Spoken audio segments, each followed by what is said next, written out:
Morning. कसे आहात सगळे?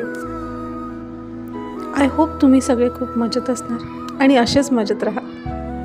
आजची सकाळ ही नेहमीप्रमाणे सकाळी दरवाजा उघडून, झाडलोट करून, बाशी कचरा घरातून काढून साफसफाई करणे जणू ही माझी रोजचीच रूटीन झाली. पण हे मी करते स्वतः, हे जरा मला आश्चर्य वाटतं. हो, रांगोळी काढणं, साफसफाई करणं हे मला पहिल्यापासून आवडतं. पण असं कधी वाटलं नव्हतं की हा दिनक्रम माझ्या आयुष्यातला एक अनिवार्य घटक होईल. माहेरी असताना आजी नेहमी म्हणायची, जेव्हा तू सासरी जाशील ना, तेव्हा तुला या सगळ्या गोष्टींचं महत्त्व कळेल. आणि हो, ते खरंच आहे. सगळ्या गोष्टी ज्या आपण माहेरी कंटाळवाण्या करतो किंवा त्या गोष्टींना आपण फारसं महत्त्व देत नाही, त्याच गोष्टी जेव्हा आपण लग्न करून सासरी येतो, आपला संसार मांडतो, आपलं घर सजवतो, तेव्हा या छोट्या छोट्या गोष्टीही आपल्याला करण्यास खूप मोठं समाधान देऊन जातात.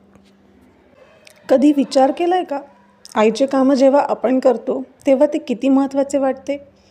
आज सांगते एक साधे पण खूप महत्त्वाचे काम, घरासमोर रांगोळी करून दिवा लावणे.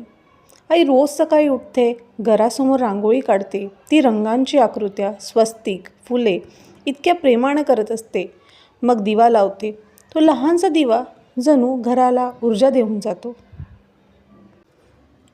आईकडे असताना हे कामं मी मूड असताना करायचे. हो, मूड. दिवाळी असो, दसरा असो, संक्रांत असो किंवा एखादा सणवार, तेव्हा मन असेल तर खूप मस्तपैकी प्रेमाने तयारी करून मी रांगोळी काढायचे. मग त्या रांगोळीला जवळजवळ 1 ते 2 तास मी असेच घालवायचे. आणि कौतुकाने माझे वडील, माझी आजी, माझी मम्मी त्याचं भरभरून कौतुक करायचं. पण हो, हेच काम रोज करणं किती सुख आहे हे स्वतः केल्याशिवाय कळत नाही.